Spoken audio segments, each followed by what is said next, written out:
All right, so I have to, Pledge allegiance. So we're gonna We do can that. do Unless you all of wanna boycott it or raise our hands. And If you want to smack in the back of the head, you go ahead and boycott it. we should do it. rise, please.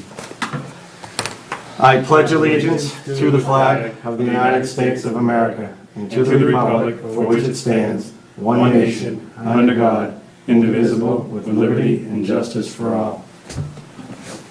No kneelers, no, Black button. all right, huh? Okay, so this is our revised update, right? I got one here. You have one? Everyone? Yep. You have a new one? Okay. What do we got for board business? Actually, I have updates on 3 subdivisions that I hope to slide in under inspection reports. Mr. Guthrie's here for Durkee Farm Estates, if you want to take that one. Okay. What do you wanna do, mail and payroll while we're doing That's up to you. multitasking?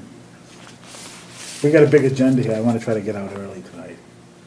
Well, do we have to wait till 7:45? No, it's just 7:00. Minutes, mail. RKG, is she coming? Yes, Judy will be here. So we're regulated by that at the least. We can stretch. We'll, Stretch later? yeah, you'll tell stories and amusing anecdotes and stuff like that. That'll take till 7:30, 7:45. We tell Richard stories, he's not here. What do you got to say to us? Please, if you would, address this. Dave Guthrie, Durkee Farm Estates. We can be later. So there were 2 issues, and I think one is maybe going away, which was the type of guardrail finish that you like, either the bright galvanized or the historic rust finish. I think your highway superintendent and your town sign engineer, Green International, prefers the bright galvanized. I just wanted to put that issue to bed, so it was, we're getting ready to install some guardrail. I thought we put wood up quite a bit. Well, in this application is across the Oh, this is over bridge. the bridge path coming Right. off the road, okay. Right, right. So along with the guardrail, Eric is still working with his structural engineer on making sure that the guardrail, if you hit the guardrail, it doesn't pull the blocks down, and it provides the safety factor that you need. So they're still working on that. If it's all right, that as long as Green signs off of it, you're okay with it, that would be the easy way to get through it, or we could bring it back to you. Do we trust Green enough? We should. Our structural's gonna stamp it, Green's gonna bless it, that's sort of the format. Where we're, there are 4 locations currently in Balsam and Fraser that will be installing guardrail, and they're adjacent to the retaining walls. In one situation, we're installing on top of the block of the retaining wall, which is the bridge, due to the restriction of the conservation approval crossing that wetland. And that brings us into the other component there. When we cross the wetland, we've narrowed that right-of-way down, which allows for a 3-foot grass strip on one side and then a 5-foot asphalt sidewalk. However, when we do that, the asphalt sidewalk falls over a portion of the retaining wall. And there are 2 factors there. One, they're going to heave or settle differently. The other is that the block is stepped with the topography, and it has elevation changes 16 inches per step there. So we'd have to form something to get it more uniform, cast it in concrete and then pave over it. Or the suggestion that we have is to bring the sidewalk adjacent to the roadway and pour a concrete sidewalk monolithically with the curb at the same time there. And then kick whatever grass strip is available to the outside of that portion, and then install our guardrail. On the inside of the walkway? When you say after you want to do all that? So, yeah, typically we're going curb, 3-foot grass strip, 5-foot sidewalk, and in most cases, the remainder of the right-of-way. In this particular case, we'll be left with enough space for the 3-foot grass strip and a 5-foot sidewalk adjacent to the guardrail.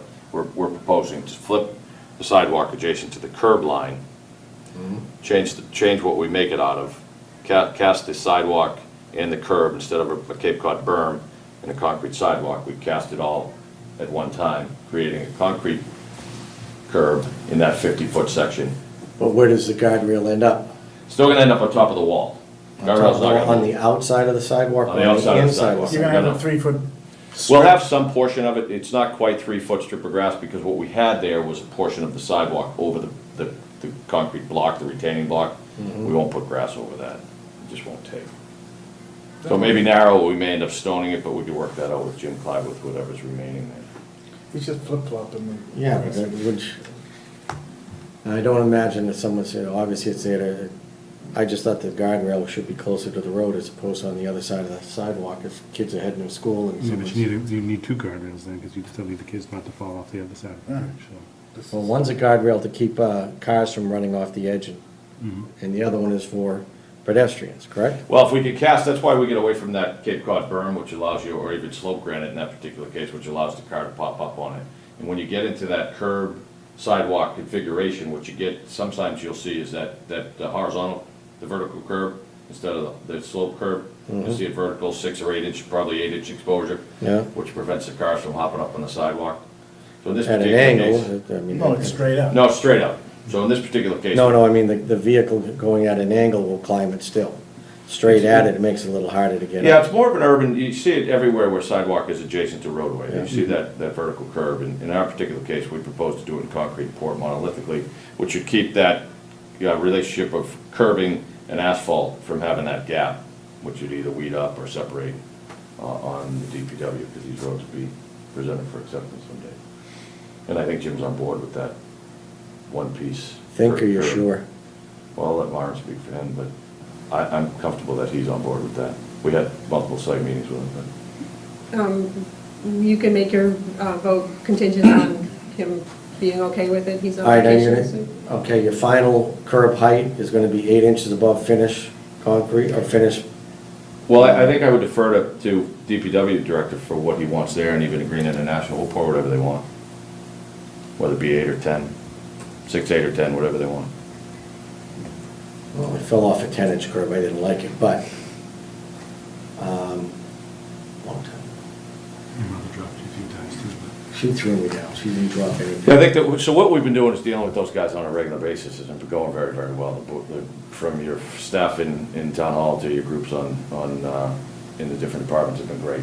and Except for until you got here, now you're hitting some bumps. No bumps here. It's just- But we. Trying to draw what you were Yeah, describing.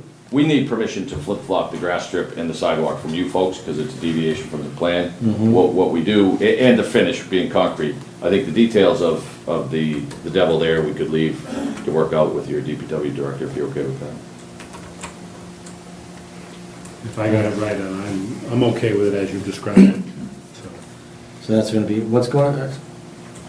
There's a guardrail on both sides or one side? Of the bridge? Yeah. Both sides, Both north and sides. south, yeah. All right. About a 3-foot grass strip on one side, correct? Yeah, so what you have coming, I don't know if I'm- Well, I'm sure Green's gonna make it 5-foot hunky-dory. sidewalk, straight curb, whatever remaining grass goes there. Then outside here is the guardrail, 3-foot grass and guardrail, all right? No, so we're flipped like this, and this is our east side, this is Foster here, and this is Paulson coming in. On this side, we're going curbing, and then we have about 8 inches to a foot between the back of the curb and the guardrail. And we propose to stone that with Jim from DPW. So he has nothing to maintain on that side, and he doesn't think anything's gonna grow, because it's all stone supporting that side of the stone wall here, or the Right. concrete wall. Just for the length of the bridge, right? Yeah, this is for 50 feet, Yeah. that's it. Right. And then on this side, we'd have, originally it was grass strip and sidewalk hanging over the brick, hanging partially over these blocks, which are 2 feet deep, or 30 inches in some cases. We're proposing to move the sidewalk adjacent to the roadway with a vertical curb out of concrete. The sidewalk then out of concrete, because we're running our gas line under it. And then whatever remains here, either finished in stone or grass, depending on the DPW's preference. It's no different than going over the bridges Right. that are going over 495 right now, than right up against the curb. Same thing. All right, well, as far as the guardrails being supported, those are gonna go down into the block, or they're gonna go extend We're not past getting it? engineers report. In this particular setting, they're going on the block, down into the block on the block. And these are placed blocks, like the pillows Yeah, for 25 septic by 5s, systems? the big ones, yeah. We flipped from the small block, which was originally proposed, to the big block because we get rid of the geo-netting that comes back in under the road, which we could install in layers and get our utilities in, but it would handcuff your DPW someday if they needed to go back in and repair a water line or some other utility in the roadway, they wouldn't be able to reinstall that geo-netting effectively, so we went upgraded to the larger block. It also gives you more stability to support the guardrail in case of an impact, right? Yeah, interestingly enough, it does provide both. We went up to the point, they used a smaller block and they set their guardrail up on it. I think they live under a different standard because it's a private subdivision versus a private project versus your town-owned project. But the bigger block, we did the bigger block throughout the project for that exact GeoNet issue, but in this particular case, it certainly makes it easier. I'm good with it. I am All good. right, if Green is good with it and Jim Clyde signed up. Jim Clyde is fine with that, though I think I'd rather see a 10-inch curb from finish of pavement, to be honest with you. It's only for the reason if something jumps that in the morning, the kids are walking across it, getting ready to meet the bus or whoever, that it'd slow them down further. That's all it'd make them work at it. Well, the bus is, eventually the bus is gonna go inside, they're not gonna go to Foster Street. Our understanding is the buses are going to Foster. Oh, yeah, The they'll kids will come be inside the walking. city. I don't know. Well, if you live in Acton, the bus stops here, and then 40 feet further it Oh, yeah, stops again, and that's then it. 40 feet it stops again, and then again and again. There's like 8 stops within 200 feet. I know, these little fat kids and that, they can't get on the bus. Can I I didn't say that. I- All right, well, ask that we make the recommendation to Jim that you prefer 10 and leave it to his final call? no, Okay. unless he goes higher. Okay, I'll leave that between you two, we'll put in whatever you want.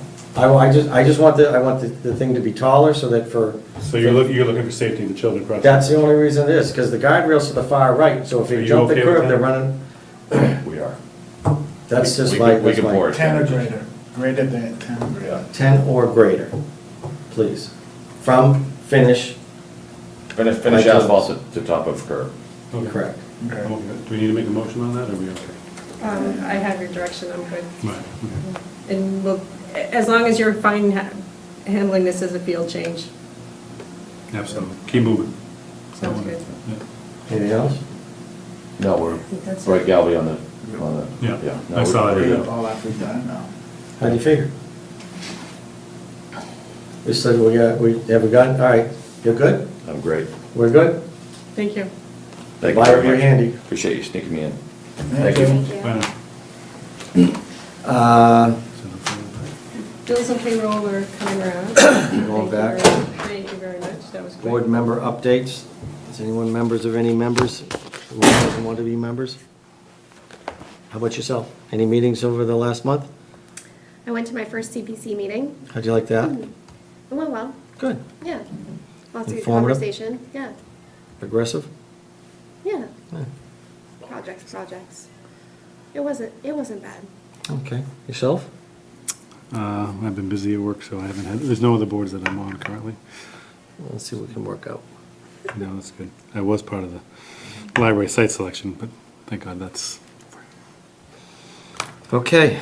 Yourself? Nothing, nothing new to report. And, Peter? You, the master plan charrette, the second charrette is Friday, October 14th, and Saturday, October 15th.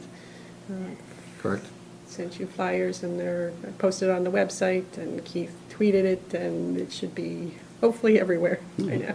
I believe the last one was well attended, Yes, it was. so I did miss that. I will try not to miss the next one, but on Friday nights, I go to the kids' football game, so Saturday I should do my best to make an appearance. Sorry. All right, so now we're at inspection reports. Yeah, for Jerky Farm Estates, you had an inspection report for site visit number 7. I had sent that to you in your packet. All you need to do on that is to accept it. Okay. There was another one, well, we can go, are we going to talk about what they did for curbing up on New Estate by any chance? See, that's, That was something that came across. actually, that was mail that Mr. Portante sent to you. He sent some photos that he was concerned with the jog out around the tree. Yeah. Kind of foolish. those aren't gonna last a winter. But, if that's what everyone else is, happy with, there's not much to be done about it now anyways. Okay, it's a roadway reconstruction project, that was the Board of Selectmen's project, just that the mail came to you, so By mistake? I would be happy to forward it to the Selectmen's office. Yeah, I think that I don't know why the hell they do it. Truthfully, it's just something that the plow's gonna rip right off without question. Or rip the plow off the truck, one of the two. It's a asphalt curb that looks to be about 8 inches tall, is that what it is? The reveal will get smaller after they put the top course of pavement on, And they're gonna backfill the whole backside of it? yeah. All right, but it just seems like you go along and then it juts out into the roadway, you know, just To save one tree. save a tree. Well, I mean, just to, I don't know if it's to save a tree, but, That's what it looks like, yeah. you see, you got the Yeah, picture? Yeah, shows the Yeah. picture. Look at that. Have you seen this? In the picture? No. There's a couple of them. Oh, here. Yeah, there's another one. Look at this one here. Does that, I think it helps in, slow the speed of the cars down on the road. sends them over into Earl Banks's front yard, is that what you're trying to say? Okay. Whenever there's a Well, projection. I think into it's the road. important to save that tree, I mean. Yeah, and I Well, think that's- it does control speed on the road when you have projections that come out like that. If you narrow the road, people slow down. You're right, feels like they're going faster. You ever drive the highway and notice the car's going 70 miles an hour and they slow down to 55 and 60? Road closes in. Drive up Route 3, it happens all the time. Real wide, real fast, closes in, everyone slows down. So, all right, well, there's that. Now we were at, So you voted to accept the what? Turkey Farms inspection report for site visit number 7? Oh, yeah. yes, Oh, yeah. Oh, yeah. I believe, where is that one? I already Pure read it. poetry. You know, even part, it was green, it was in the email package. And then, actually, Mark is here to provide you the update on the library building project. And I have a few other things on subdivisions that we can hopefully slide in later to the meeting. Okay. Mark, ready now? Yep. Can we, if you would. So for those that don't know me, I'm Mark Rambacher, I'm the chair of the trustees. We have the trustees. Where the hell are we in this one?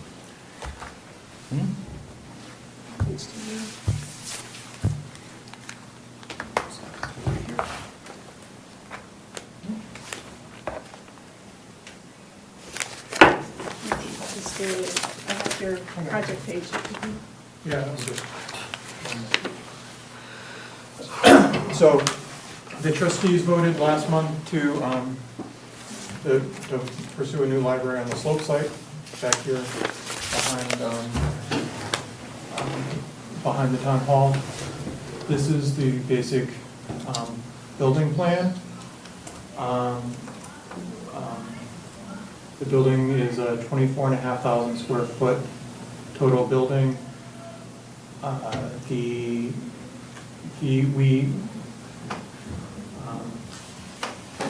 What we need to know, well, so we're working with the architect. They've done a geotechnical analysis of the site and they've determined that it's suitable.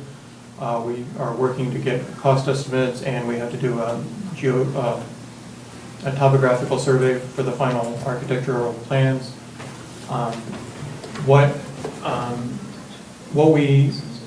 One of the things we need from the planning board is what the requirements for us would be from the planning board to give to the architect, such as parking for the, we don't know how much parking is required versus with the big shared property, and what the lot lines actually need to be for pervious versus impervious and whatnot.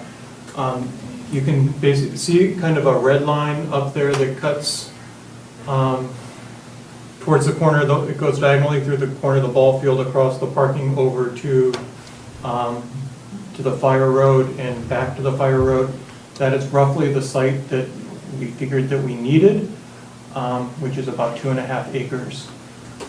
We may end up taking more of the site going down the slope.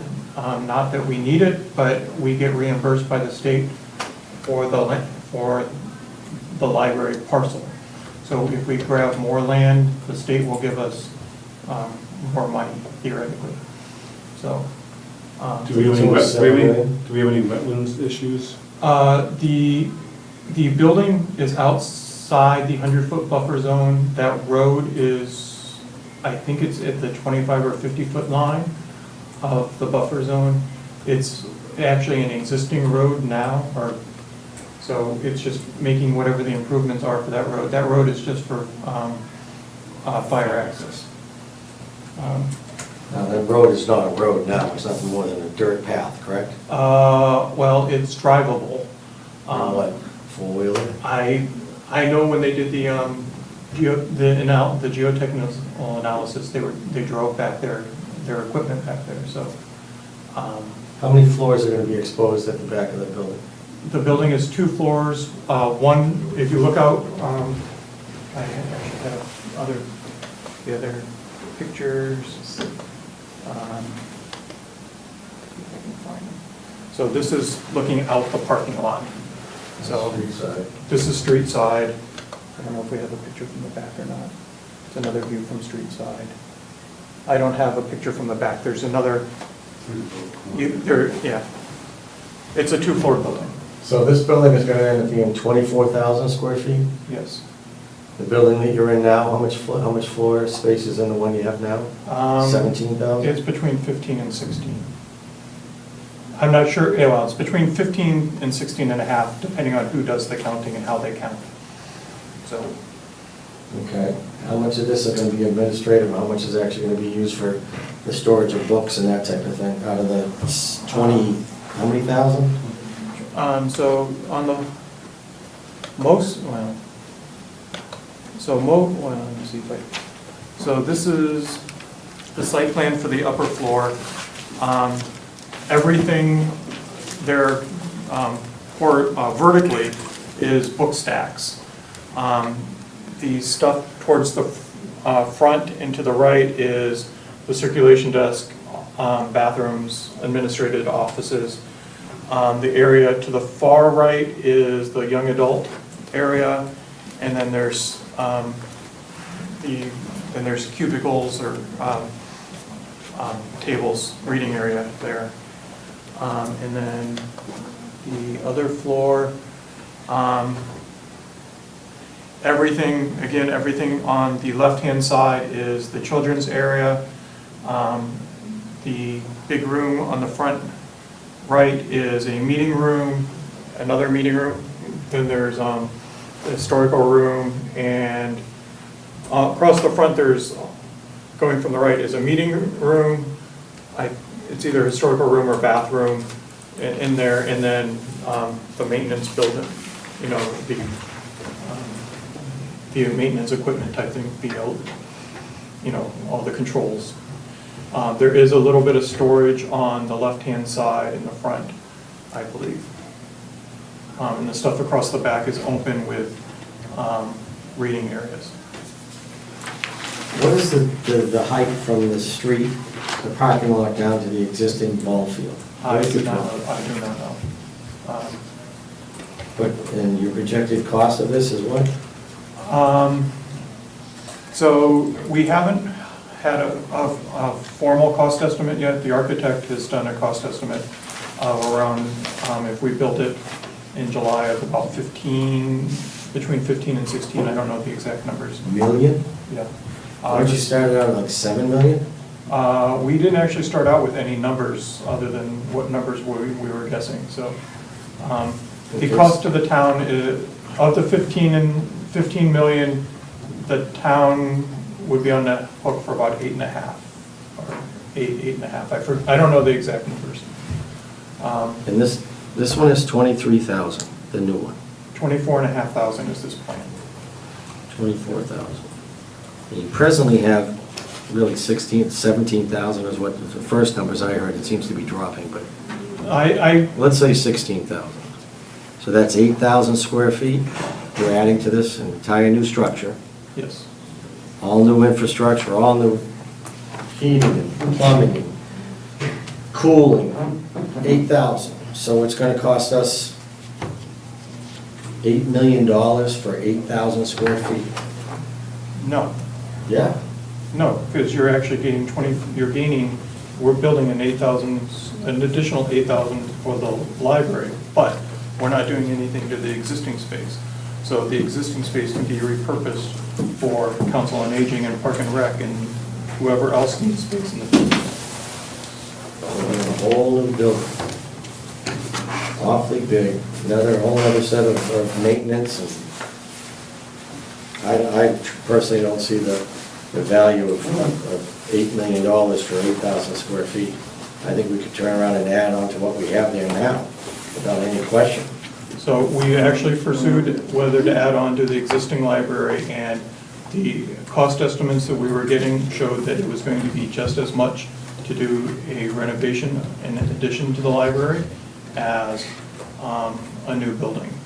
You were gonna spend $24 million adding on to, or not 24 million, $15 million It to was add a- on to the existing building? It was effectively, it was within $500,000 to $1 million, the same cost, to renovate the existing structure and to add on to bring it up to the same size. We only have the estimate from the architect. We did ask, Steve Moore looked it over and said that as far as he could tell, the numbers seemed reasonable. They were using the same figures in both the addition and in the, so if we looked at the math seemed to work. We have not professionally cost estimated the project yet. We will be doing that before the end of the year. What's an architect, he gets 10% of the project, correct? So, So the drawing of it is gonna end up being, regardless of how you look at it, the architect's gonna get 1.8 million, 1.5 million So dollars. you're here just to find out what you If there's- need from us, yes. from a parking standpoint. We need to know if there's any requirements that we need to make sure that the architect, well, they're producing these designs to send into a grant. We're applying for a grant, which will cover 50% of the cost. It's very similar to the school grants, right? It covers 50% of the cost of the building project, not the furnishings and parking, things like that.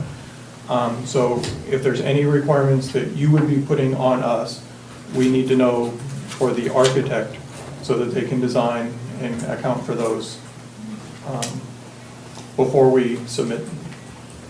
Obviously, the requirements can change between the time we build and are asking, but it would be nice. It's really, parking's gonna be the only thing we're gonna consider when we get adequate parking for it. Obviously, they're gonna get a handicap. Yeah, so they have handicap in whatever spots up there, but it's how much, I don't know how they measure the parking when it's a shared facility. Well, you're gonna have to figure out what it is, it's assembly, right? Figure out what we got for square footage and parking that's necessary by code for what we have. So Right. that's all determined by the AAB, that'll tell you how many handicap spaces you need, how many spaces you need for assembly and for education or whatever else is gonna happen there, Okay. so. I'm pretty sure they've been following the code, I just didn't know if there was anything No, I think special for. Our bylaws don't, so we can't supersede the state code, we have to meet the minimum. And is there, from your perspective, is there any requirement on the lot size we would need? I For the building? I would recommend, rather than the board looking at the lot size, the board take into consideration the entire parcel where all the municipal Yes. buildings sit for a percent impervious water resource aquifer district calculation. 'Cause whatever lines you happen to put on a piece of paper really have nothing to do with all of the open space that is available to offset the impervious cover that they would do. It's They would effectively a create on this 55 acre site. lot between, Right, you're gonna be tied into the sewer anyway, so I think we'd look at it as one big parcel. okay. Okay. Are there any questions for me on the project so far? We are applying for a grant in January, and it can be awarded anytime after July. We have no idea when it would be awarded. And then the town has 6 months after the award to come up with their share. And if I understand correctly from Sam the library director, he was considering adding into the application that the town would really like to see the money in 2 years or 3 years, whatever the number is. Yeah, there's a question of how we can do that, but, yeah. Right. So, The plan is not immediately after January, looking for those funds, but hoping that that's delayed for a little while to allow the. Yeah, just out of curiosity, doing these studies, what's the percentage of the population in Littleton that uses the library? I'm just so unfamiliar with. So we actually, we have door counters. There were basically about 52,000 people came through the door last year, so it's. And of Littleton residents, or? I do not know off the top of my head. We have to, so for the books that we check out, you can tell where their card came from. I think it's a fairly high percentage of Littleton residents, but I don't know what the number is. We actually get money from the state differently based on whether we're serving Littleton versus Yeah. out of town. I mean, the door opened and closed 1,000 times? Is that what you're saying by counting? 52,000. 52,000 times over the course. 50, it opened and closed 52,000. I don't know if they count, I don't know if it's 52,000. They counted 52,000 patrons. I believe they counted by people walking in, and I assume they subtract those walking out, but I'm not positive. And they don't count everyone, because you can come in through the elevator, and those wouldn't get counted. How many days a week is it open? It's open 6 days a week. 3 evenings a week.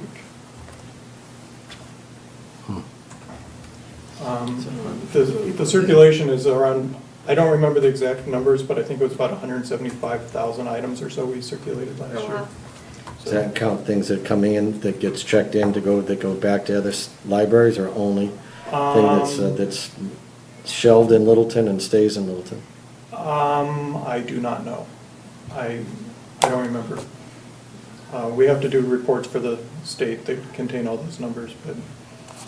I'd be kind of curious to know whether or not we're taking 500 books a weekend that are getting shipped back to Acton and Concord and Lexington or So- wherever, because if that's part of the number, it skews it quite a bit, doesn't it? I would say. Well, And if 52,000 is how many times the doors open and close, it means only 26,000. it's not a door count. It's not the door Human count. count? There's a clicker inside the door that counts. How many people. transactions are done at the computer each day? I do not know those numbers.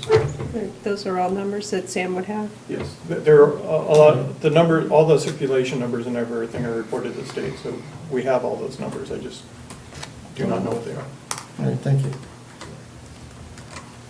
So, And we're good. I mean, obviously your architect knows what to do. We're not gonna look at anything special, just look at the parcel as a whole and make sure you have adequate parking and drainage. That's about all we're gonna take a look at. Okay, thank you. Thank you. Thank you. you'll see. All right, so there's the library, Chestnut Lane. What if we, are we all right with this? Are we on time, or Yeah, we're good. can we go at this time, Maren? Yep, Yes? Yep. We're only 4 minutes run.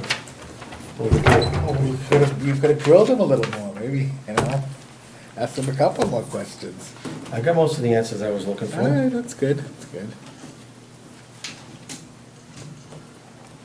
Chestnut, this is the one up on Harvard Road, Yeah. right? Right.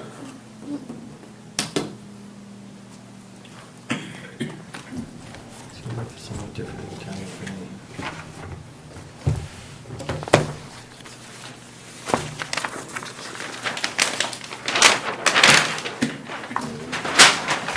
Kind of big, so I wanted to share. Oh, Right, so that's the same one you got in your meeting packet? This is different. Oh, okay. Why? Why is it different? What you had only showed some of the existing trees. What you have now shows some proposed trees with that.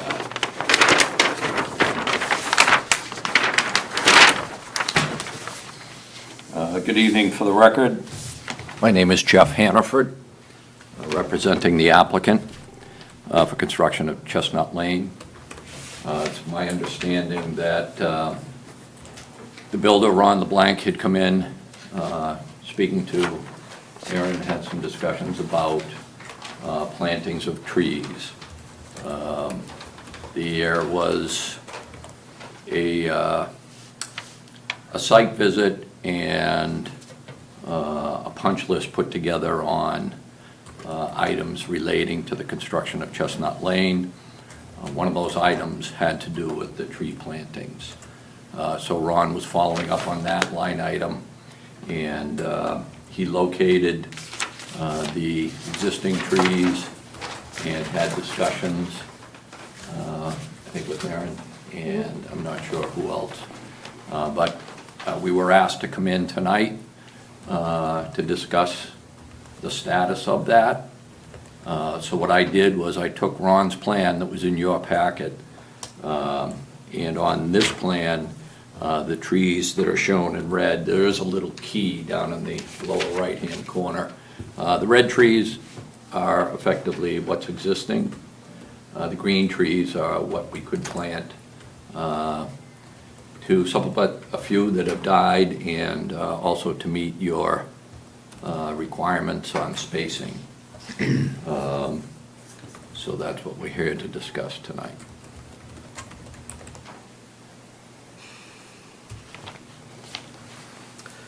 All right, how many trees are dead now? I think there's like 3 or 4. I know we've actually, there were some that had to do with the detention pond area. In the discussions with conservation, they wanted those removed. So there are some that have already been taken down and removed. So I don't know previously what the count was. We have a few in the cul-de-sac, but the game plan would be to replace the dead ones as needed and add these as shown, and hope that that would be. When you said some are removed, the ones that are removed are ones that are growing in places they shouldn't be growing, is that what you're saying? I'm sorry. You said that the Conservation. conservation said to remove some? Are they growing in places they're not supposed to be growing, like the retention ponds? They were on the side of the detention area, and they had died, and they didn't want them falling into the detention area. So as a matter of Up here? precaution and maintenance, yeah, they wanted it removed. There's another, The reason that no more being proposed in that area. so you're gonna remove the dead ones, you're gonna replant in those ones that are coming out that are dead, or they don't want them back in? I didn't hear the first part, I'm sorry. On the- If on the they're in an detention pond? appropriate area, they would be replaced. But not near the detention pond. Right, on the detention pond area, any steep slopes that are obviously problematic, we would try to avoid. There's, up near the front, there's a fire cistern. We don't want to be near that. And as you know, with some of the other underground utilities, electric utilities. We only really have jurisdiction on the road. These are trees that are put on the road to offset, when they built the road, the ones they took out, so we should really only just, do we think that he has enough trees there? Probably, yeah. I think it looks like plenty of trees. In my experience, that sometimes it's too many because when they grow, you know, They look good when they're young, and then, right, then when they grow, you need to take half of them out just to make room for the ones that gonna continue to grow. All right, there been any questions about this from Jimmy for the amount of trees, too many, not enough, spacing, how far off the road? Let's see, Jim was happy to see that they would be replacing the dead trees. He was a little concerned with the plantings inside the cul-de-sac, but was willing to let that go, depending on your thoughts about it. What do you want? What's going on inside the cul-de-sac currently? there are a couple of dead trees there. There's also, it's actually, I don't know if you've taken any pictures. I left my phone in the truck. But we'd like to replace those, but there are also some shrub-type plantings that seem to be doing well. So I don't think the cul-de-sac is in too bad a shape. It's just unfortunate. A couple of the young trees didn't make it. Some have, so I think if we just replace the dead ones there, I think we'd be in good shape. Most of the other subdivisions that we've done in the past, we put shrubs in and bark mulch and stuff like that to keep it lower. Right. Going around the cul-de-sac and trees on the outside edge of it, so no one has to do anything to maintain the inside of it. Right. So I think if we just leave it. Yeah, as long as the and shrubs stuff. in the middle are surviving, then I think we're okay, especially. Yeah, there's a shrub, there's a boulder, it's Decorative, somewhat it's nice. nicely landscaped. It's just that when you see dead trees, that's always an eyesore, so. What do you think? I'm good with it. Looks good to me. Okay, how do we want to approach this then, Maren, so that the wording is correct? Discussion, Okay, so you would prefer the proposed layout that he has here? Yeah, this one? Yeah, the one that I brought. I would in. just, as far as following that, I would hope we'd have a little bit of latitude. That wasn't done to survey grade. We didn't go out with a survey instrument, locate everything. That would be a good guide on what we're attempting to do. If we need to work something out with the tree warden on exact placement, we don't have any issues with that. It's Same just- number of trees as you're proposing here. It Within should reason of be. the same location you've dedicated, if you need to move it for ledge or utilities running into the house. I think we're Right, good with if the one of speed. them doesn't make sense, just to give you a for instance, that's on the original approved plan. That doesn't show as-built locations of the driveways for the individual houses. So as we try to locate things, we might Sure. say, we can't put one here. So we're looking at approximately 18 new trees. Correct. Now, whether that's 16, once we get out there and fine tune it, I don't know, but Or with the 20. information I Could had. be 20. It could be, yeah. I just wanted you to know where it came from I and think, how it got I to be. think we're good as long as Yeah. the spirit and intent is Right. Well, we can't always go with spirit and intent. 15, 18, we're close. 20, 4, 7, $3.80. I want to see no less than 16. They're proposing 18. I want no less than 16. You have to put them in his front, no, your front yard. I don't want I want an apple tree. Can you put some apple trees up there? Maybe some- Just do some, palm trees and make it huh? easy. Palm trees. We'll all move. There's might be Are we something good with blowing up this? this way. Is there anything else? Is I that want it, don't you, start a little wallpaper for us, some other plans that kind of trees? Nice get to vote trees. on? Apple, cherry, peach. If you'll pick 3 or 4 from the nursery that you want to put in and just. Run it by- Run it by me and the Yep. tree warden. Okay. Yeah, we're good. Yes, sir. Indigenous ones Indigenous. to the United States, palm trees. Palm trees. And want heaters in the ground so they don't die. Anything else? That's Thank it for you. me. You sure? Thank you. All right, goodbye with your handy. Thank you. Hey, Diane, can we go home now? I don't know. You want that for the record? Someone's always telling me what to do, I'm What are getting yelled they? at. He's taking his thing and he's going. All right, Oh, that'd be great.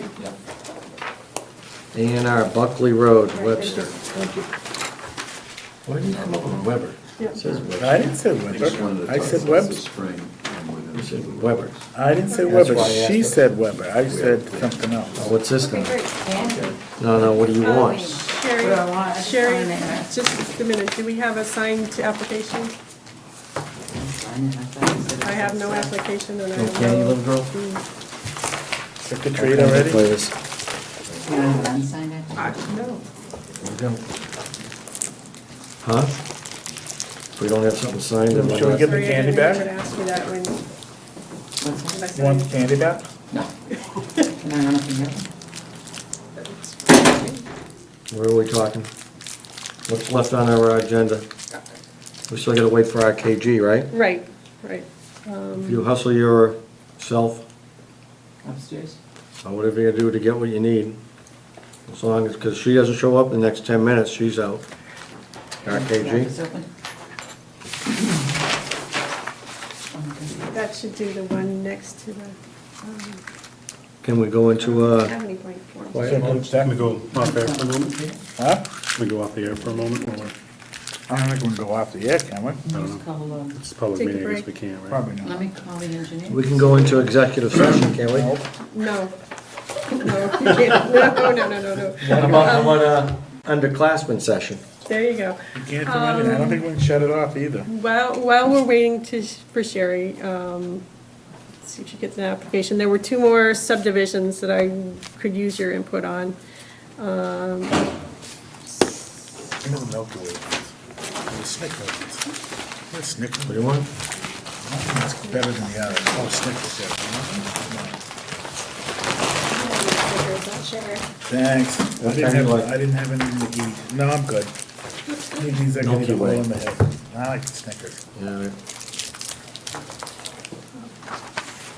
How many of these can we eat before we get to $50 worth? Because then it's gonna be, I have a sneaking suspicion you weren't thrilled with the library thing. I'm not. At all. I sense that. If I speak out against the library, my wife will shoot me. Don't be afraid to speak your mind. So they have to vote on it anyway. So Hmm? we'll have to vote on it anyway. The town votes. Aren't I mean? Okay, Bennett Orchards, which is the Sanderson subdivision, Edward Drive. Peter DeCarolis provided this bond estimate, and I'm sending it over to Green. They're going to review it and make a recommendation. But, of course, they don't have to, the developer doesn't have to submit the bond until he's looking for lot releases, when he's ready to build. Question for you is whether you're going to want to see the bond amount again to vote on the final amount, or if you want to approve that bond amount based on approval from Is- Green, or I'm just trying to get some feedback on Is this the same fella that did the work up on, McIntosh Lane, which is, Off of Grist Mill, yeah, off of Grist Mill? not past me. Between the 40B and, We rely on Green when this comes in, so this is just a work in process. They're gonna tell us whether this is accurate or not. Yeah, I just, wait till they're, yeah, I Maybe the think, way yeah, I on think it. for Green to evaluate it first, but yeah. who did the work up next to Verify? that was The over Neshoba. 55? Wasn't that Neshoba? No? That's John yeah, it's Barbadoro, Barbadero, yeah. Apple Valley Homes. Okay, all right, that's where I was given bloody Italians that can't keep their name straight.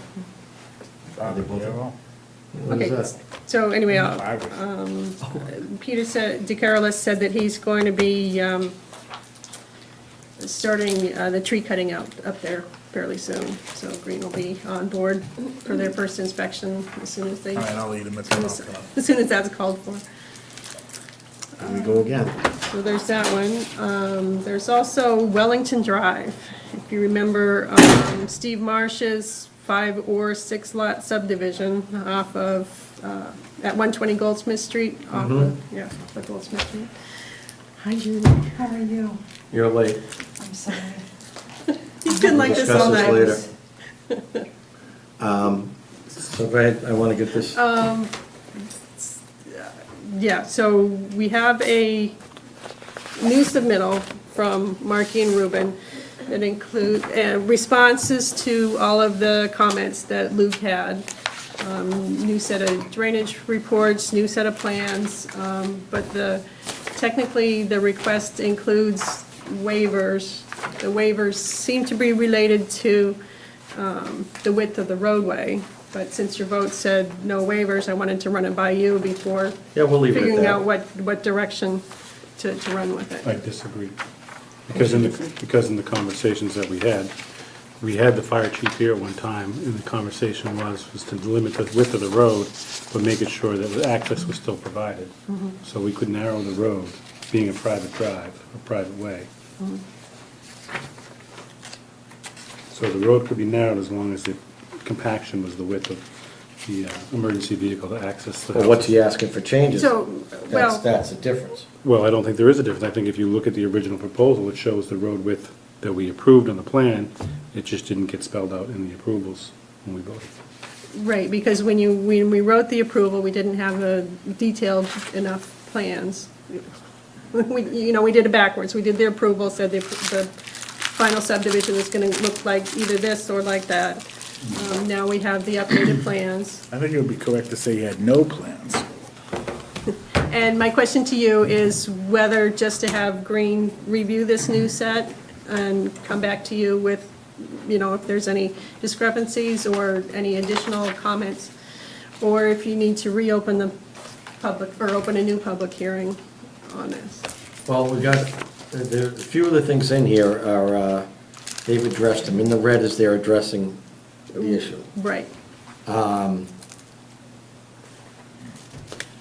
I'd like to see Green go over, has Green already looked at their replies to his questions already, or no? No. I want Green to look at, I would like to see Green Oh, yeah. go over each and every one of their answers. Right, and that's the plan. It's just whether you can do this, have Green look at it, and whether you can do this at the next meeting, or if you need to reopen open a new public hearing for this application, for this version of the plans. I would prefer to see Green first go over it, make his assessments of it, and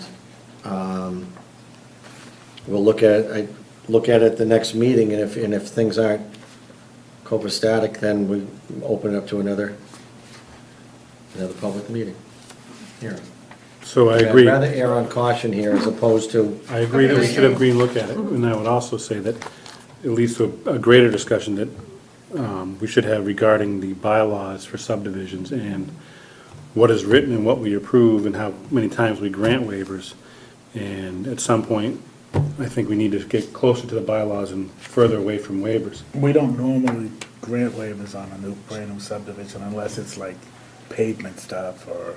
Understanding, right, yeah, curbing, Not design paving, waivers. right. So the reason I'm bringing this up is that because at some point, we need to get closer to what is written and further away from waivers. Since I've been on the board, I've seen a lot of waivers. Having been my first year, now in my second year, I feel like we should start getting back to what was originally written. That being said, it's important that we do it on a public way and not something we've already voted on. So when we get to, if this gets back to a public hearing, we've already given a lot away on this and on other projects that are being built currently. So if we're gonna plant our flag in the ground, I want it to be on a road that's gonna be accepted by the town at some point. all right, but our obligation is still to residents that are gonna be living on a private way just as well as they are on a public way.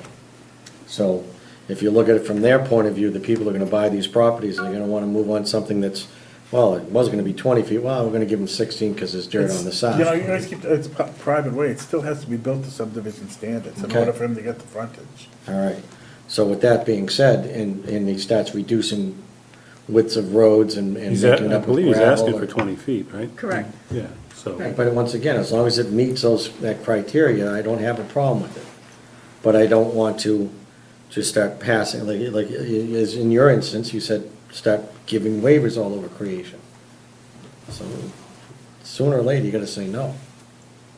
And I'm not picking this one to say no, I just wanna make sure that Green's good with it, that he answers all the questions that are addressed, and we like his answer to it, just because he said, oh, we're gonna do this, that, and the other stuff, well, does that follow what we need to have done? Is that fair to you? Yep. We should be getting questions to stuff.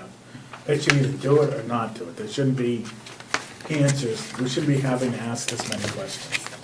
It should be, this is the subdivision, this is what we want, this is how we go about it. They shouldn't be asking questions about it. It's pretty straightforward.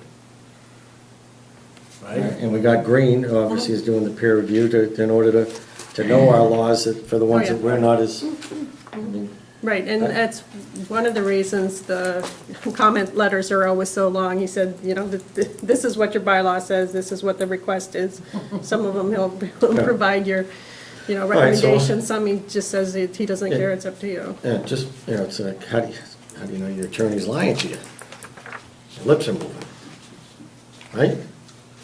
So, let's have Green check them out, and again, if they come back with something that's not favorable to us, then we turn around and, Tell them to come back in. we'll put it in front of the full gambit again. I'm good with that. Is anybody else? Do I need a motion? Nothing? I have the That's direction, session, yeah. I'm good, Okay, thank you. good. Thank you. Yep. We are, I'm afraid you're gonna be, because you were late, you now have to wait a little bit, I'm afraid. We have someone that's gonna come up real quick and, You want me to move? no, I don't think so. I think you're all right. Yeah, we're just gonna do a quick A&R. But, I thought I was supposed to be here at 7:40. What did I do, walk through the door? you were late. There's no, whether it's 46 or 49, which it was, you were late. Stop apologizing. Tell her that, I And take him with a grain of salt, he's having fun. we are. I don't get a lot of fun. I don't have the application. I reached Doug Shaw, the application's with him in the truck, all signed. He can deliver it first thing when you open in the morning. I don't know if it's possible for you to sign the A&R, if it's acceptable, and hold it here until he comes in with the application and the fee in the morning. What is this for? We've done this, it's, excuse me, this is the Bulky Road, Carolyn Way Street property. It's the farmhouse over on Bulky Road. And you approved these three A&R lots, 5-5, 5-4, and 5-6, maybe about a year ago. Well, Like, there's small versions here, What they're, Ed would pass them.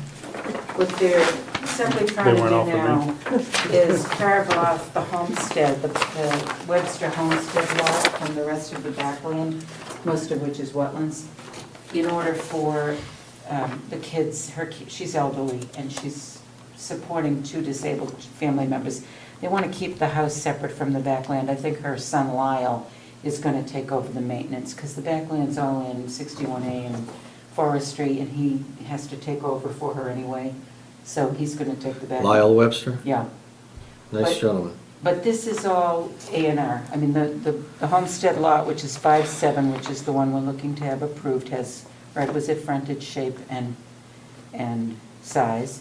And then what's left in the backland is going to have more than 150 feet of frontage. And what I did with the marker, with the orange is the new lot line, all the other lines are existing.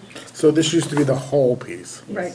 So basically, you're putting a back line to it. Just, that's all they're doing, is putting the back line so that Mrs. Webster's tax bill and everything will just be I'm good with that. dedicated to the lot. Where's Bulkley Road?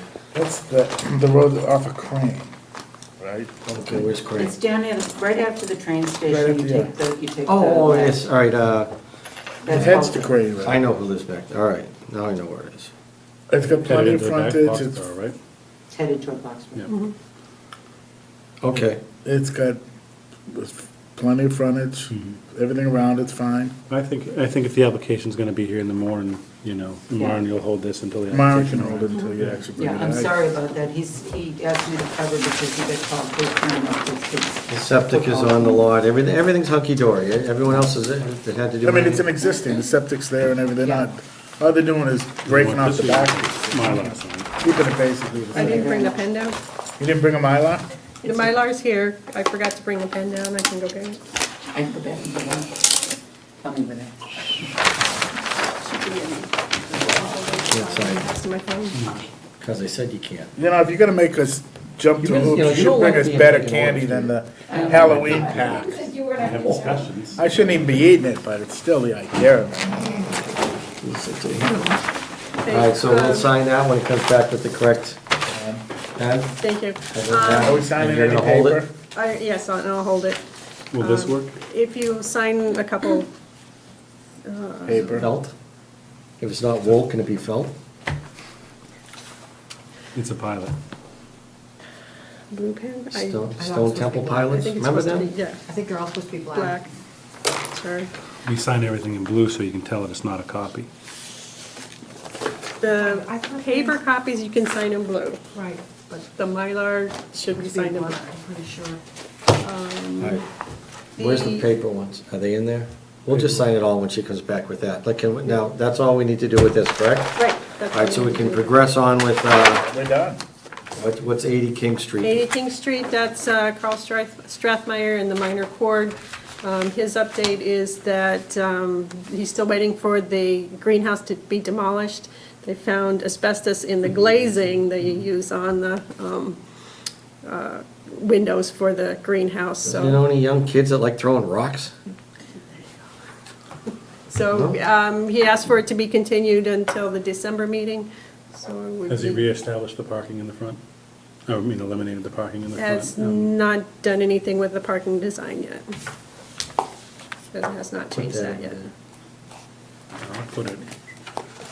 I know where I'm at. So if you would continue the public hearing until I'm not- the You're invited, but we're not December staying up meeting. till 2 o'clock. Yes, we can, please, we hear, did I hear a motion? So moved. We good? Sure, who seconded that? Second. Thank you. All those in favor? Aye. All right. So now we're gonna work our way up to. Was everyone there? The lady who was late. Yes. Got a rule, if you can't be on time, be early. It's okay, we're over it now. You should respect your elders. I'm older than she is. No, you're And not. don't be telling, don't be saying, talk to her like she is. Remember the Sahara Forest? Yeah. You do? Sahara Forest, what is that about? It's a desert now, don't listen to him. Yeah, when I was a kid, it was a forest. He's- No. Hey, Okay, you're up. go and sign. Go sign. We can, yeah, you can start with this. Cover me. Aren't you glad you Don't you came? get a kick. Go ahead, I think I like You guys are Richard. punchy tonight. Richard better. Where'd you sign this? At least Richard keeps you focused. You're like a loose cannon now without Richard. I know. You need Richard here to keep you. I do. He's like the Drive me brother. cuckoo. Just the one, right? I'm only signing one? Sure. Richard's the brother that keeps you What's on this? course, Pete. Signing a copy would be lovely, thank you. There you go. Pretend you know what's going on. Yeah, sign it. I put a little Z, pretend it's my name. I already have. Okay, well, we can walk and talk. I was waiting for you to sit How the down. hell with them? Keep going. Just one page of my word, that's it? Yeah. Well, I think One we're paper. going to kick off a discussion about the two zoning issues that you wanted me to look at. One is the over 55/inclusionary or affordable housing bylaw, and the other was signs. Okay. So why don't we start with over 55/affordable and see where we can go with that, because Oh, Jesus. My back is sore. I've looked at what you have for an existing bylaw, and I guess, first of all, I've, I guess, three fundamental questions. Are you trying to contemplate amendments to what you have for town meeting next year? Is that what the plan is, the timeline is for this? If you're planning to make changes to this, are you aiming for town meeting in the spring? That would be my goal. Okay. I can't speak to the rest of the board. I think that's probably a little ambitious. That's Well, me. let's just cut to the, let's wait. Okay. All right. What kind of changes are you thinking that we're needing to Well, it depends on propose? what you want to do, so I'm gonna get there. So, because there are all kinds of things you could do with this bylaw, but I don't know where the town's heart is on this, so it's part of what I wanna understand. Another question I have for you is, who in the community now has an interest in this bylaw? I mean, I don't think you don't really have like a housing committee here per se, active housing advocacy group, right? Well, Gina's pretty active. Other than the housing authority. Okay. Probably not. Okay, I'm asking because I think part of what I just want to understand is who needs to be at the table to talk about this bylaw? Because there's a bunch of policy questions I have, and maybe this is all planning board, and nobody else needs to be involved. But I think if we're going to go through a vetting of what this is and what it could be, and maybe what the town doesn't want it to be, I just want to know, do more people need to be at the table besides planning board, or is this really your baby? I think it really starts with us, and then Okay. if we need to, as we progress in it, everybody else is gonna get involved in it more and more as we get before town meeting. Okay. And again, we're aging. Yeah, we're all over 55, by the way, or almost all of us. Whoa, whoa, whoa. She's not. 3 out of 5? If correct. I am not either. I was going to say, you're not 55. No, but Richard's not here. Richard makes up for all of us, he's way over, I he's, see. Okay. the median age is about 80 with Richard on the board, right? Okay, the reason I was asking this question is that I want to get a sense of, from the town, and it may be that it's the planning board that needs to answer these questions, but kind of what is it that you're not happy with it, or that you think is a problem with the existing bylaw, and what are you trying to accomplish? Because I've written a lot of these, really all over the country, and I think you have to start with, what are you trying to do here? Are you trying to address affordability only for seniors? Are you trying to address affordability for other households, regardless of age? What are we trying to do with this bylaw, and how has this one worked or not worked, as the case may be? I think it's over 55 because more and more people in this town have become empty nesters. They've had the big houses. They don't want to leave Littleton. They want to be able to stay, but they have these four-bedroom houses that they no longer afford. The taxes are killing them. They still want to stay in Littleton, and everything in Littleton is skyrocketing, so we need a mechanism to be able to build more affordable over 55 houses. We're trying to, that's the segment we're looking for. And the problem we've had with the one or two that we've done previously is the affordability of it. And what's been the issue, that people can't afford it, or what? People really can't afford it, that's the problem, in order. Can or to- can't? Can't. Yeah, that's what I thought you were gonna say. That, excuse me for interfering, but I do a lot of them. The assets are too high. For those people who qualify for an affordable unit, the asset might be too high because they're selling something which right now in Littleton is fairly appreciated, but that really doesn't mean they can afford. Yeah, that money should go to their retirement, Right, they're gonna be not trying to the live affordable. on To the it, and next living it age. knocks them out of the box, that's the problem. The Right. last Can we one make the did- can we make the affordability level change? The last one we did, we had trouble finding people that qualified. Well, this is the story about all of these. This isn't just Littleton. Okay. Okay. I mean, you almost don't even see Chapter 40B over 55 developments anymore, because people are having such trouble selling the units. Yeah, well, I don't think, we're not interested in. Well, except that if you want your units to count, which is what this says, then you do care about it. Because in order for these units to count, the affordable units are gonna have to meet the same requirements, same income and asset requirements that an affordable unit in a comprehensive permit would have to meet. They're subject to the same affordability rules. So that problem isn't gonna go away, and I guess, the ability to sell these units has been such a problem in so many parts of eastern Massachusetts that you don't see them in the Chapter 40B pipeline anymore, and a lot of banks won't finance them. So I'm not trying to discourage you from talking about this, but I just want you to know that you can tweak this thing, and it may not get you where you want to go. Part of the problem with senior housing is that, well, there's a couple of problems. One is that people for whom these units are affordable often exceed the asset limit.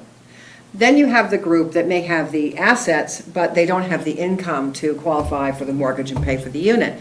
And what I see a lot of is that actually the seniors who need affordable housing need something really different from the product that we're creating. We're trying to create a product that looks very suburban, and that sort of sells in a suburban environment, and that sort of is almost invisible from other suburban housing stock. But what many of them actually need is smaller units.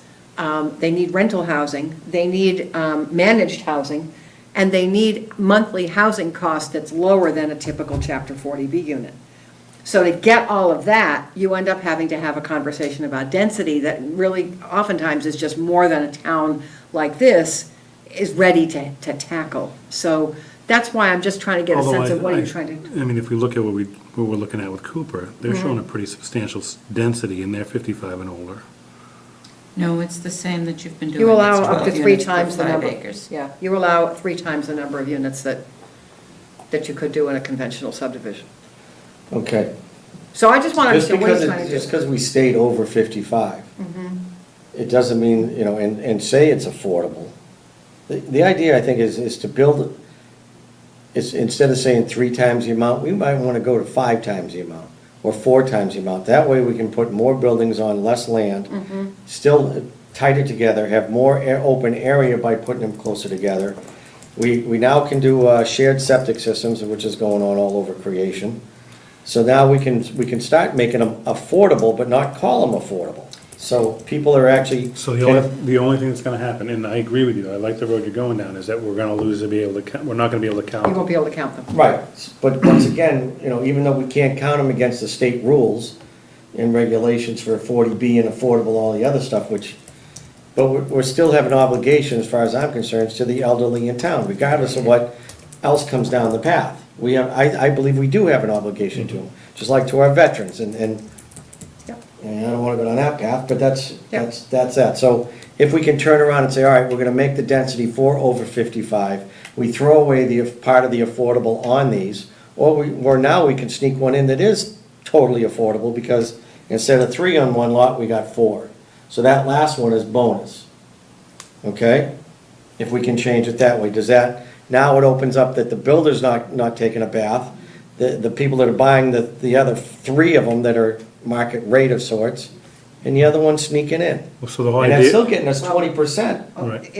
It is, so let's just, but, there's some additional issues here. okay, If I want to create affordability at a deeper level, mhm, there's a couple issues. One is just density, another is the unit type. right, Right now, what your bylaw says is that the structures have to be either single-family or two-family. But when you're trying to create deeper affordability, you need to be looking at something with more units per structure. okay. And I don't know how that goes over in a town like Littleton, but these are the sorts of things you have to think about when you're designing one of these bylaws. All right, so there's one that we have to address. We address whether, 1 and 2 family looks, right? yeah, I think We also ought to think about- To increase density, we'd have to move away from that anyway. Right. Not only that, it decreases the cost of maintenance once you put it in a larger structure. Right. And you put 4 or 5 units in one building, Correct. so. Mirroring walls indoors, but not outside. It's less maintenance, less the other thing. What about our going up instead of out? Instead of, You can do that, I mean, that's probably one of the smartest moves we can do is, let's say a Cooper property, where, because if you stand on the road and you look back, and you look far enough back, you can't see, once they drop down over the hill. Really, you go up to the one behind, what's the last one that kind of got stuck to us? Reed Meadow. 15 Great Road? Yes, that one. You go back there, those things are some pretty ugly looking buildings. They're sticking way the heck up out of the ground, and I don't know how they get above, what did they go up to back there? Is it 70 feet tall? They're 3 stories, Peter, but in essence, those are sitting down on the crossroads level. So Right, from the outside, it doesn't even look like they're Littleton. They look like they're Acton apartments. I mean, No, but we still own them. I know that, but it's not like they were up high on a hill looming over. I know. But So once again, we have to, as a town, have to decide whether we want apartments, because that's where it's really where we're. That's where I'm going. Right. That's the Yeah. question I'm asking. so, as far as we had a library come before us. Yeah. I honestly think we need a building for the elderly more than we need a new library. I think we need a good senior center. Now, if we turn around, which we haven't done yet, we haven't got any land set aside for elderly, for this type of development, whatever size or however we go about at it. And disabled. And to say, well, yeah, whatever we, Disabled. for what is needed for this town, for the elderly, the disabled, that type of thing. If we had such a structure and somebody actually built a place that included a senior center, because a friend of mine that builds down the Cape says, you build a beautiful senior center, a place for them all to congregate and have dinner at times and little parties, he says, you can make it, they'll live in pop-up tents. He says, you can sell them pop-up tents if you build a nice center, a nice meeting center, so. So apartments. Yeah. Well, that could be part of it. But, or condominiums in apartments so that people still feel ownership. But a lot of them don't want it. They don't Right. want ownership. So They- we The can. question we is can- choice. Yeah, but they'll have the choice. I mean, I don't wanna look like Acton, I don't wanna drive by and, and look like Briarwood or that type of thing. But But there are places we could put them if we could get the land. or It's not the a question of developer, us getting the land, it's the developer getting the land. Right, but that's what I'm saying, but there's, Have to make if we it- get the developer to convince them to use the land they have to do something like this, Jerky's how do right we now, make, how except do for we being make out of this the something center. appetizing to a developer? Well, that's the, excuse me, you answer it. I mean, you're gonna say what I'm gonna say anyway. How do you know? Like, Go ahead. You write down yours Because and you she's write. very, very smart, I Oh. can tell that. Well, that's self-serving. No, excuse me, all I was gonna say is there's 2 things about the developer. The developer can't build affordable units without some assistance financially, because you have to get a return on your investment, and with the cost of labor and materials today, it's very tight, is that right? And the second thing is, just on the other side of it, a lot of elders don't want to pay the tax bills that are associated with these suburban single and duplex units, like down at, I had one in my office today complaining that her tax bill is higher than her mortgage ever was, and she's on a fixed income. So these are issues that, Well, we gotta stop building things. Well, people still want Or to make- live here. huh? you need housing for the elderly, and managed is what I'm seeing, the way it's going. You need something, I was just talking to DHCD on a project I have for a client in mind, and they said, you need to have amenities, you need to have a transport system, you need to maybe have a meal system, all within the confines of the, That's Well, I that think- building. I think it depends on the type of project. I mean, certainly with That's more assisted maybe living. you're talking. independent housing or something you might, but, Independent and assisted. you know, yeah, but transit's ideal. I don't think it's a deal breaker. You have a small town here. It's a fairly low-density, kind of small-town environment, so you're not going to have the transportation infrastructure that you're going to have in a larger town. I wouldn't let that discourage you. I do agree with you that amenities matter, but I think you can, you can deal with transportation by having a more robust senior transportation, Yeah, sure. public transport, senior van system. You don't necessarily have to build a development right on transit, because you don't have that here, but you have a need for senior housing. So I think it's kind of getting to what's the best possible deal you can get for your town.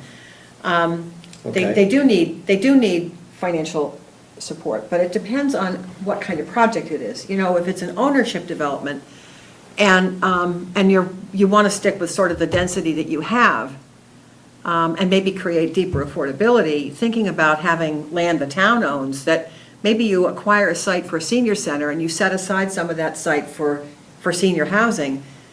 You dispose of the land that's for senior housing at below market value, and you've now put a subsidy in that project.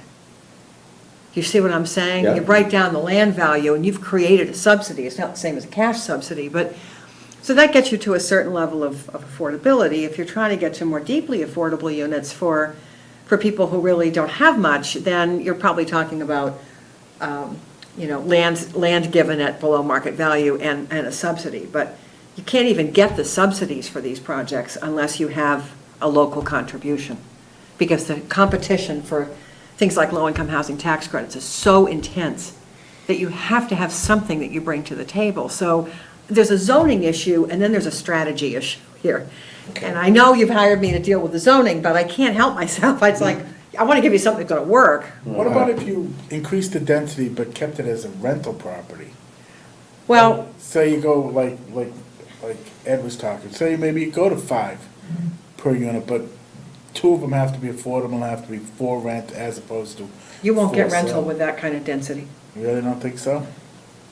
And what you've done is turn around and made it advantageous to someone to make a living off of the population that is giving something away. So why should, if I turn around and say, look, I'll give you this land over here and you build the house for this, that, and the other stuff, so you can rent it for less, and you're gonna start making income because you didn't have the outlay against the Well, I'm building just land. thinking, I'm sorry. I'm just thinking of if you make it so that there's a for rent component of it. Yeah. Rentals are going to the market now. Everybody's building rentals. People don't want to live, they want to rent now. So if you made it more attractive, and stay away from the apartment complex kind of thing, Yeah. but made higher densities in duplexes or quads and things like that, and allowed the builder to keep part of it as rental property, and we get to count it as in perpetuity rental property, we could. But then now you're saying, keep it as rental, then it has to be affordable in order to do anything for us. Right. So what have we done to ourselves? We've allowed. We've given the builder, he or she, something for nothing. Well, not really for nothing, they have Well- to keep it affordable. Right, well, now you just said affordable to it, so it means that even though we've given it to him, he's still earning an income from it. I think it's a double-edged sword, and I don't think it's a slippery slope, if someone's gonna get in trouble with that. It just doesn't seem to, there might be a way, you have to explain it to me It later, has but to. I don't wanna stop this process to I'm just go off on saying, that. if you keep it so that we stay away from, nobody wants to see the big 40B apartment complexes here. Right. You'd rather see something that keeps with the rural character of what we're doing. Okay. So we go to a density that's higher, and the reason they get the added bonus is because they're gonna keep them in the rental pool, they're gonna keep them as affordable, and they're, and they're gonna be able to, a lot of developers wanna be able to have something coming in all the time, rather than take all their profits and, you know, Roll it into the next one. and roll it into the next one, but Write off they would like $950 to, million. they'd like to keep, you know, That's okay. it's an income thing coming in, you know? Okay.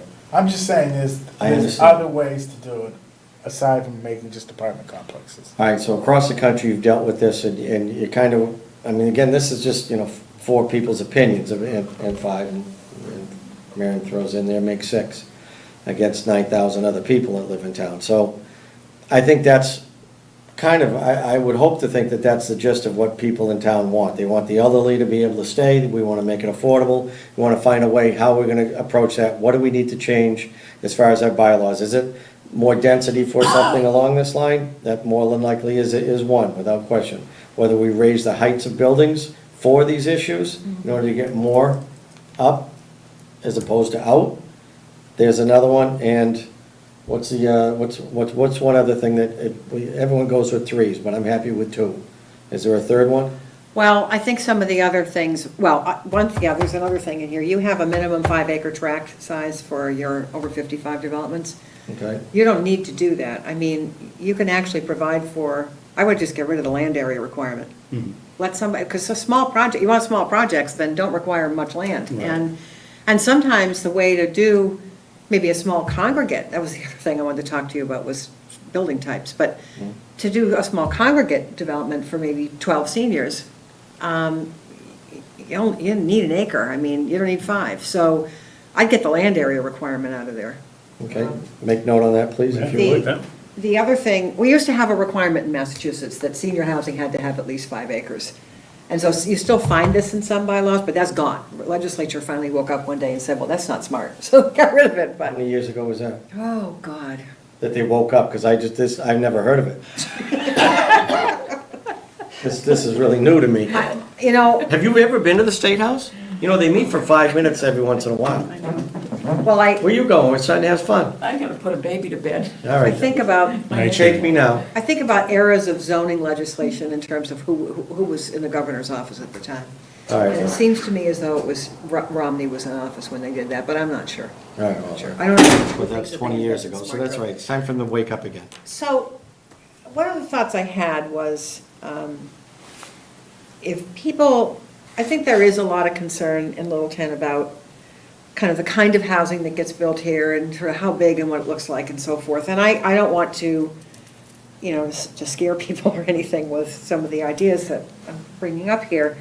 I'm wondering if maybe it might be worth it to have a meeting set aside with you guys soon, where we kind of make a sort of public, tell people we're going to have this sort of discussion meeting about senior housing, and I could bring in some imagery of senior housing from other communities that are sort of like yours, and we could talk about scale, we could talk about height, we could talk about setting, because sometimes people will tolerate taller buildings depending upon what the landscaping and the site is.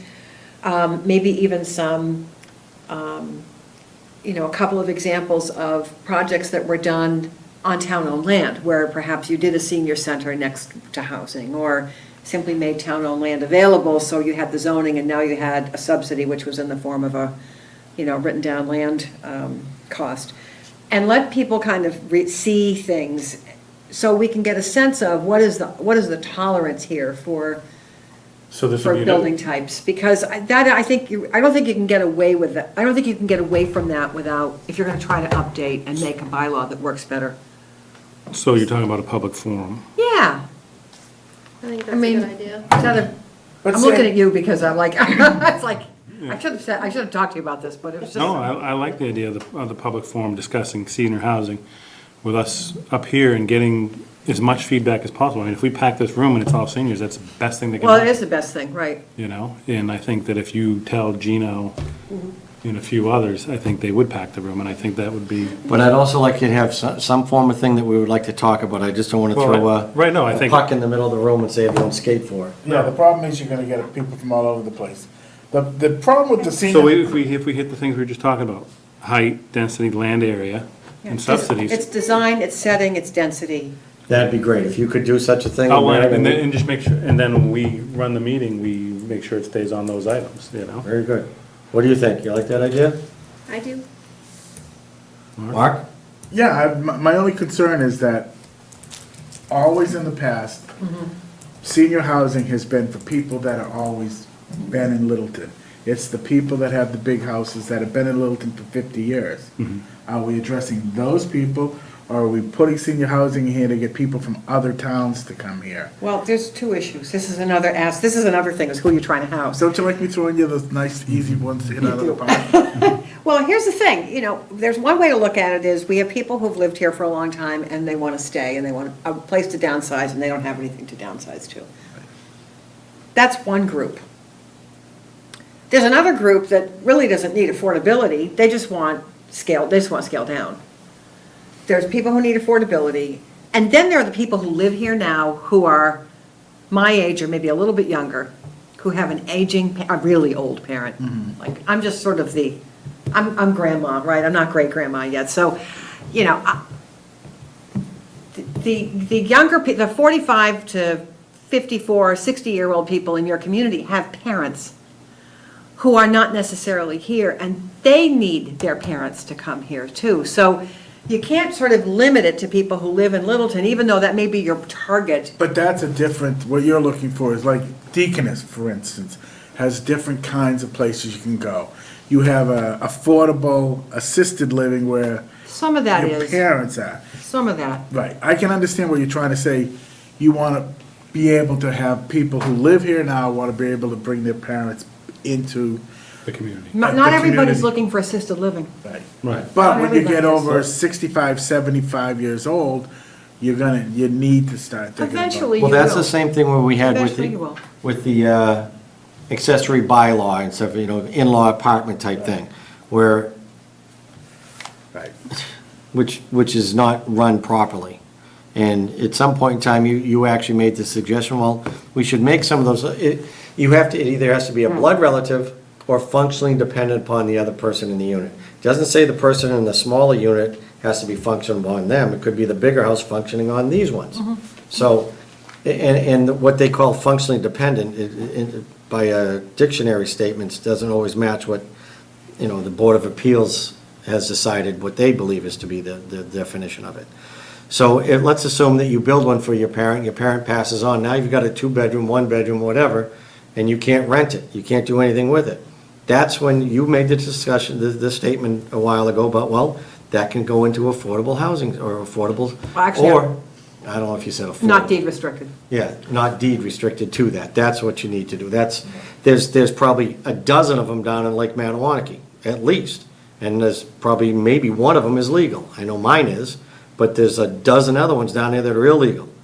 And unless somebody turns them in, they don't do anything about it, which is kind of ludicrous, because if you drive by and you see that many vehicles, and you know when there's, this guy here lives here, but you're sending the tax bill to Concord, or to Lexington in one case, or Arlington, well, in other words, the guy doesn't live in the house, he's supposed to live in it. See, we're blessed So- and we're cursed. Yeah, but, so that's one of the things that you have, we need to address right off the bat, as far as accessory dwellings, and whether, you know, bring your elderly parent to town. So, But getting back, we're blessed and we're cursed because we didn't want to be Acton. We didn't want apartments. We didn't want the sprawl. We didn't want the people. And for 50 years, we've had that. The problem is, we're all 50 years older now. And now the point is, we all have these big old houses. Everybody, Right. the forefathers of Littleton, the people that have been here, that created Littleton, made Littleton what it is, now need to find a place for them to go.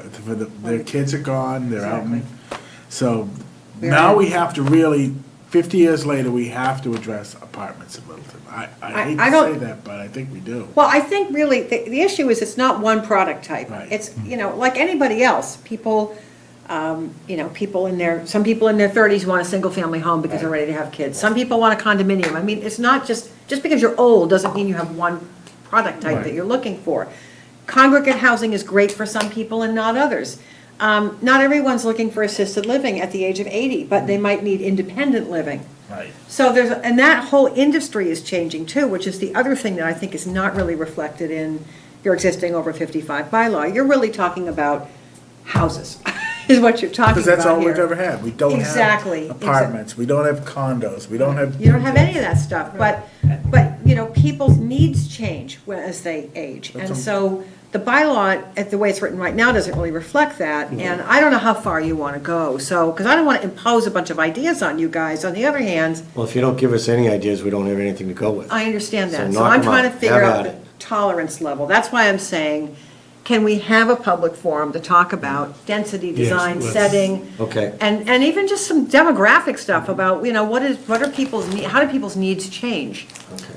Yes. What would we need to do to set this meeting up with, one is go after Gino, put a little mailing out and say, No, if there was advertising. and then just put it out there and say, here's the deal, you don't show up, then you're SOL.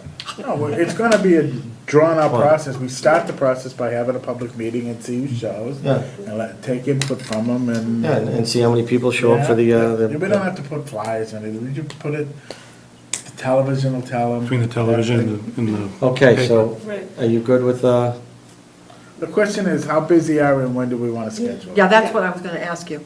Yeah, that's gonna be, all right, so if we can't, we're not gonna make, obviously, the spring one is the one that we would love to give it a shot at, But we're but, not gonna make spring, I don't. well, let's aim high, you know? Same way.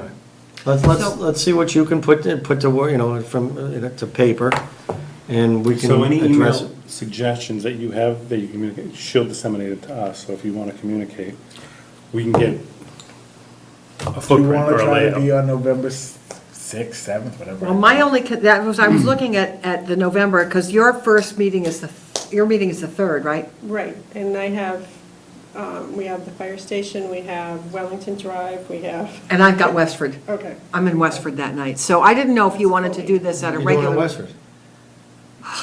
You're at the woman's Story. No, we don't want to hear this, we don't. I'm in Westford that night, so, but do we need to do this at a regular planning board Not meeting? just for us. I, I don't think we should do a regular planning board meeting, I think we should do a special session outside of the meeting.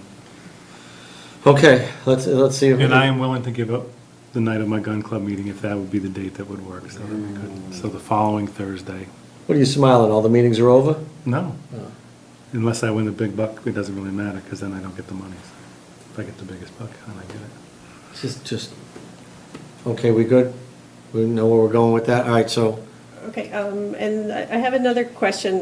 Building on the work that we did, what, last year, 2 years ago, whatever it was, we were talking about on conventional subdivisions like Durkee Farms, is there any way to impose a requirement on them to have some affordable component? Either donate money to Affordable Housing Trust Fund or, Is that an over 55 bylaw?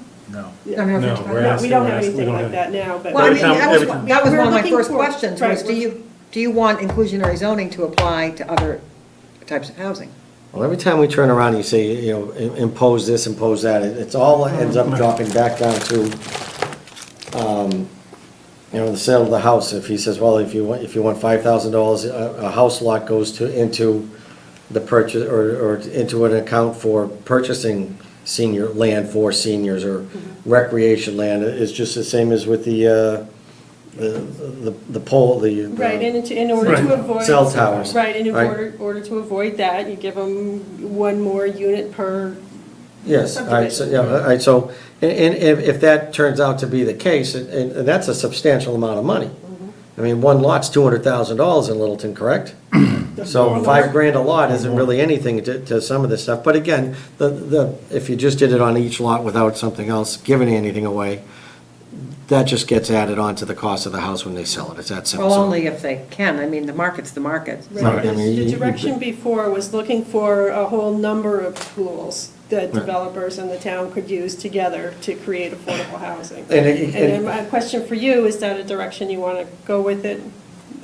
It's something we can look into, it's another tax is what it is, it's There are a lot of towns that say, you build a project over a certain number of units, then you have to include affordable housing, and you can do it in one of a couple of ways. You can create the units on site, you can create them off site, or you can pay a fee to an affordable housing fund. okay. And then you need to have infrastructure within town government to manage that fund. You know, it's Affordable Housing Trust or something like that, that can then basically build up a fund to perhaps help assist a senior housing development, if that's what you want to do. But the same issues come up with inclusionary zoning that come up with over 55. It's like if you actually want to get the units, you're going to have to give density. If you don't want to give density, the only thing you're ever going to get is money. And if you're all right with that, then I guess that's the conversation worth I think having. we really But want, the problem with money is, what do you do with it? We need, you need an need the affordable units. housing trust to actually make it work. Because somebody needs the ability to spend that, to invest that money in housing, so. Okay. So do you want to talk about a date here or not? Yes, A date for this? Yes. she wants a date. She just asked you for a date. so if we're looking at November, we're gonna get pretty close to Thanksgiving, aren't we? And special town meeting. No And Friday When is nights, your no matter special how you town look meeting? at it. 16th, Wednesday the And let's 16th. leave Mondays off too. What's Wednesdays? No, we can still do Thursdays. What's the second Thursday of the month? The 10th, the day before Veterans Day. Veterans Day is Friday, which is a day off. And that is in November. Every time I try to go somewhere on the Thursday night before a long weekend, like I did tonight, it took me 2.5 hours to go from Canal Street in Boston to Air. I thought I was going to die.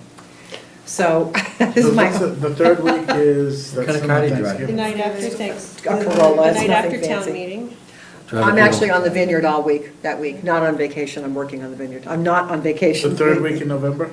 The third week, the week of the 14th, I'm working on the vineyard all What am week. I gonna do to get a job like you?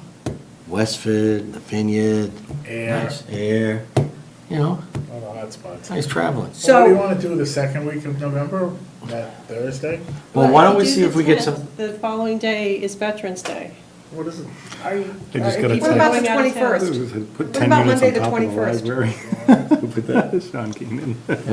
Monday the 21st. yeah, we could put 10 units on top of the library. Selectmen, we're cutting into the selectmen's meetings. I don't know when they meet, so. They meet them- Why don't we just, well, let's see what we can figure out. We're all relatively, So you want us to work this out by Accessible. email? Yeah, Okay. Yes, we're please. flexible, we'll make time. This is important to all of us. Okay. so. all right, I just so, think it would be a good discussion.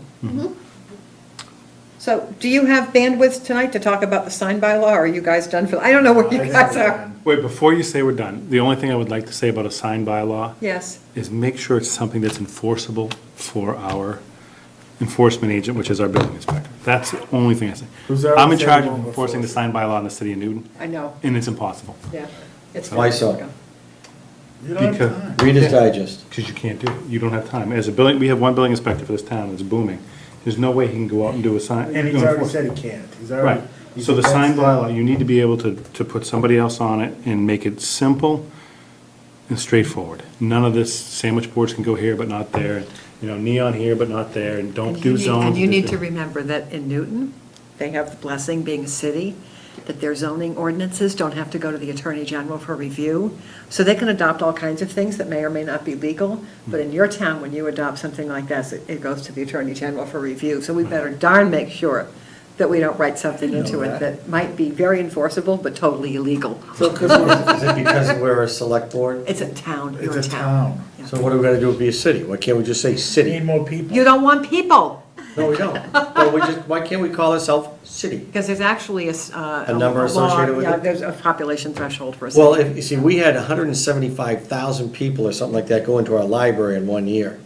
So, Well, I think that's a duplicated count, that's a 52,000. circulation number, isn't it? 52,000. no, they said Hey, wait a 176,000 second, transactions. that was the number of books and CDs. circulated. 176,000 transactions? So when your kids, my kids came in, they'd walk out with a stack of books Oh, like yeah, this. my kids do too.